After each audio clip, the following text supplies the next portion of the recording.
What's good, everybody? It's your boy Showtime. This is Word Around the World. On this episode, man, we got to talk about this situation with Damar Hamlin, Skip Bayless, Shannon Sharpe. The pretty much the situation that happened with Skip Bayless and his tasteless tweets. It started with during the game, Monday Night Football, Cincinnati Buccaneers versus Buffalo Bills.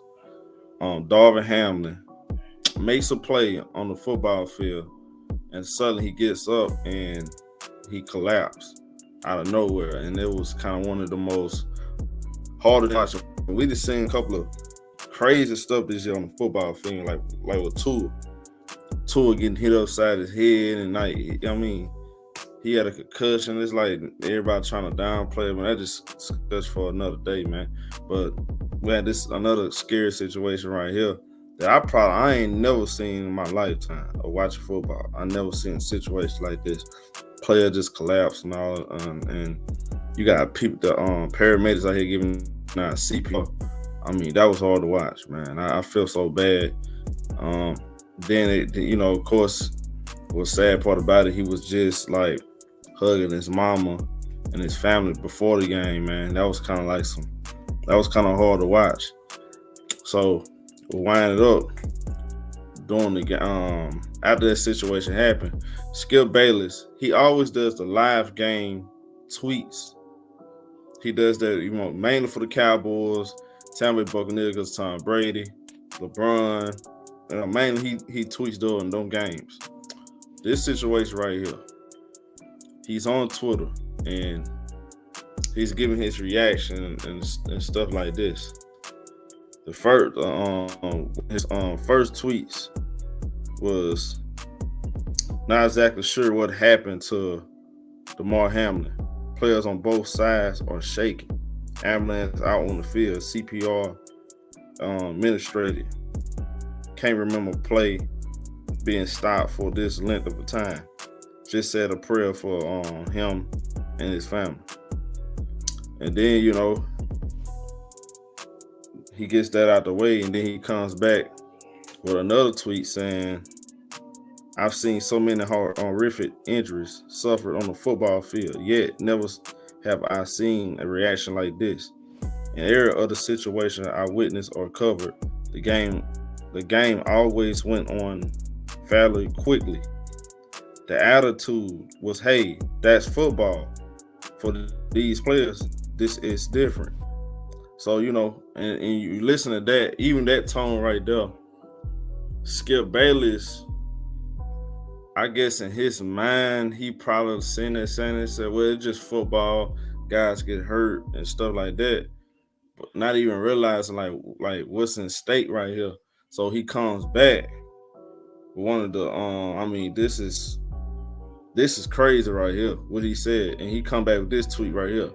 No doubt the NFL is considering postponing the rest of this game.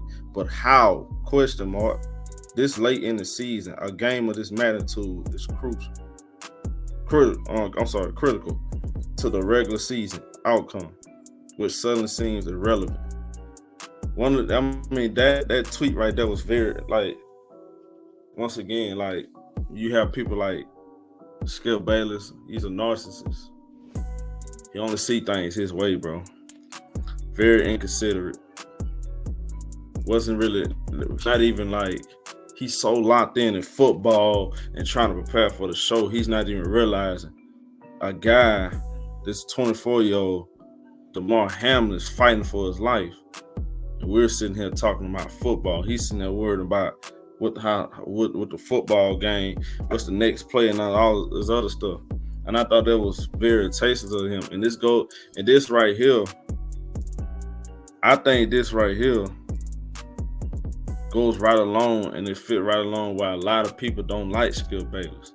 Me growing up watching him and Stephen A. Smith, I actually liked them when it first started out. Thought they had a great thing going for a talk show. You wake up in the morning before you can get ready to go to school or whatever. Now you watch their show. And then if I used to have the DVR, so I record, I come home and watch for as the years go by, you know, I really like the Skip Bayless for his Tom Brady takes. You know, I'm a big Tom Brady fan. So, you know what I'm saying, part of me really likes Skip Bayless. Some of the stuff with LeBron James, I thought, yeah, he might got some good points. But then as the years go along, you start to realize like Skip Bayless is he's like another gimmick to me. Like I used to think, well, maybe he just a respectful journalist. He just come off a little harsh or whatever. But he started really exposing us as a real gimmick. And for as long as I'm here to push agendas and narratives, it's not really just trying to click game on the line. Whatever fits the narrative for him, he gonna call down the line. He nitpicks LeBron every little thing, and when LeBron James do something great, he'll find what he did wrong and highlight that more than what he did good. So I started to realize when he started doing that, I realized Skip Bayless, I mean, he's no different than some of these other cats. He just out here to sell their TV shows and get ratings and to sell propaganda, narratives, and other BS, man. This situation right here, this might have put a nail in his coffin, especially with his partner, Shannon Sharpe, which I'm going to get to in a second. So he received a lot of backlash, right? He started to realize, man, and when you read the comment, when you read this tweet, a lot of athletes under it start responding quickly. You see number check marks. You see Kendrick Perkins saying you a sick individual, real talk. You saying, man, I'm talking about everybody, even Isaiah Thomas, Logan Cooks, like even freaking draft analysts, like guys that guys that just out here scouting college basketball players are responding. The real Reeves, Patrick Peterson, like you can name it, bro. Everybody pretty much got on Skip Bayless about the tweet, and rightfully so. Rightfully so, bro. And I mean, look, what Skip Bayless did is unacceptable, bro.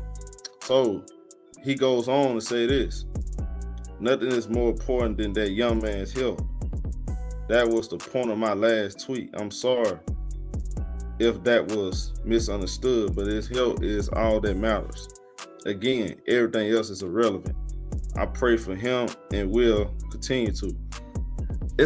Bro, that's not what you meant, Skip Bayless. Stop lying, bro. Stop lying, Skip Bayless. Skip Bayless, he loved, don't see, again, he's a narcissist. He gonna figure any way out, any way around, and leave a little leeway open just in case somebody got a problem with it. But that's why I said this little part right here, to manipulate what he said or a situation. That's Skip Bayless for you. He never liked to be wrong. He never liked to look wrong. He's incompetent. This dude literally always lifting, and nothing wrong with that. I mean, physically, he's in physical shape for his age. But I've been like, damn, you always talking about you in shape and all this stuff. What you in competition with Shannon Sharpe? So he wants to beat Shannon Sharpe at every little thing, bro. And I noticed that. He just a guy that feels like he wants to be better. He wants to be more righter than you, better than you, and all this other stuff. He and it's like after a while, like how many people you gonna run out before you realize, bro, I gotta fix myself. Because I think at this point it's too late. I think this right here might have cooked himself right here pretty bad. And then it's to a point, if you go back look at it a couple weeks ago, it's like 2-3 weeks ago, him and Shannon Sharpe. And me, I'm a big Tom Brady fan.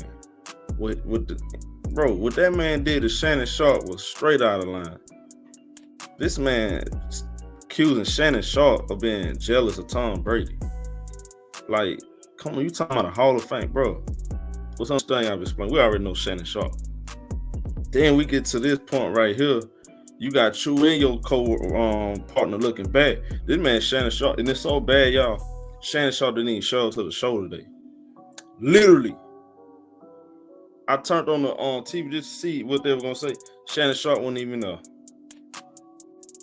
What's something else that's more interesting, y'all? Shannon Sharpe goes on Twitter, right? He haven't said anything in response. But this one thing that a lot of people highlighted. Shannon Sharpe liked it. Charles Woodson tweet saying at undisputed, unwatchable without at Shannon Sharpe. Shannon Sharpe liked the tweet, as you can see right here. And there was a lot of talk how Skip Bayless ran off his moderators. He didn't get along with other coworkers like Jalen Rose. Guys, they want to come to the show and be interviewed because Skip Bayless wants to be right. He never wants to admit when he's wrong. Even when you get him, even when you catch him in a lie, he's manipulating everything and put it back on you. That's Skip Bayless, bro. With this situation right here, he gave out a little punk ass apology today, which I don't think that's sincere. Because to be honest with you, if nobody ain't never applied pressure on you, I don't think you'll be really sending out any kind of real apologies. You said what you said, ain't what you said. Let's be honest, bro. And I think at the end of the day, bro, I think these are one of the things right here people gonna forever hold over Skip Bayless. And I think Skip Bayless, who's already don't have the respect for many athletes and many other people, this might have put you can put a nail in the coffin on him. I think this is the beginning of the end for Shannon Sharpe and Skip Bayless undisputed. This is the beginning of the end. I don't know the contract situation, but I think these one of the things that Shannon Sharpe, who's already feel disrespect, I really believe that, especially how the way you've been trying to like handle him with the Tom Brady talk and all this other stuff. And Shannon Sharpe, you can tell like he really handled himself very well during these heated debates. He don't get out of line because he can really go in on Skip Bayless. Let's be honest, and that man can really jokes on you. Like he can really jokes on you. Like Shannon Sharpe got jokes. He can really just go in on Skip. He don't do it though. You know, he try to be professional. And I think a lot of people are probably telling Shannon Sharpe, hey man, there's no way you can go on TV and hang with that dude. And Shannon Sharpe, he probably man, and you know, he seemed like a man of his own. He probably like, man, I ain't going to TV with that dude. He done hung himself. He gotta get himself about that. I don't want no part of that. But I'm pretty sure it's a lot of people behind the scenes, like, bro, a lot of people hit on Fox say, y'all gotta get rid of this clown, bro. We're tired of him. And a lot of people are. You see how he hates? He spent his whole career on TV just constantly hating on LeBron every single day, nitpicking every little thing. People get tired of that, bro. At some point, man, you gotta cut that stuff out, bro. Taking personal shots at Mike McCarthy weight and kind of like disrespected Dak Prescott doing his brother deal. Like it's all kind of stuff, man, with Skip Bayless. Stuff just keep getting added on. But this right here, when you see the reaction to all those athletes coming at Skip Bayless, to me, this one right here gonna speak louder than those other situations. And I think you're gonna see there's gonna be some real consequences behind these tweets and all this stuff Skip Bayless been doing. I think soon it's gonna backfire. Because when you take away the TV, what else do Skip Bayless have? Well, he got YouTube. I don't think nobody's gonna sit there and watch Skip Bayless. Now Skip Bayless probably, I'm pretty sure he got his own fans. Everybody do. But this right here, he's not gonna elevate. He can't. I don't see him elevating to any bigger situation what he is right now. Maybe he go back to Stephen A. Smith. I don't know. I don't think nobody really gonna ever respect this dude. Sadly, bro. And I think he ruined his own legacy as a TV personality because Skip Bayless supposed to be looked at as a legendary personnel on TV, but he has destroyed that himself with all his narcissistic ways and some of these little bad bad water down takes about LeBron all the time, nitpicking everything. Every time LeBron do something, he got to bring up Jordan. You don't have to bring up Jordan every time, man. I mean, again, man, it's a sad situation, bro. What's going on with the way the media is. The media has influenced a lot of people to just think, oh, I control and talk basketball at the same time. A lot of people look at Skip Bayless and they think what he doing is funny, and they try to flip it off and say, well, I'm gonna use this format and I'm gonna go against Michael Jordan. Since he don't like LeBron, I'm gonna do this against Kevin Durant. Skip Bayless started a lot of that stuff, man. He's part of the problem, you know. And this is all settled, man. He'll never get the respect that he'll never really get respect for all his hard work that he should, because of the fact that he push all these negative agendas against athletes. And I'm not just saying black, I'm saying white too. Because I don't think he's racist. I just think he's a narcissist dude. You can clearly see that. But I want to say, like I want to say is, prayers up to Damar Hamlin and his family. I know I saw a report saying his uncle saying he was on 100% oxygen last night. And he's now down to 50%, which means he's kind of starting to breathe on his own. So hopefully, I pray this young man make it out of this situation alive and better than ever, man. Definitely pray for that young man. Definitely wish more positivity around the world, man. Let's spread more love and positivity than what we do, man. That's all I gotta say, man. Y'all let me know what y'all think. It's, getting that like, hit the like button, get in the comment section, light it up. This is showtime. Word around the world. I'm out.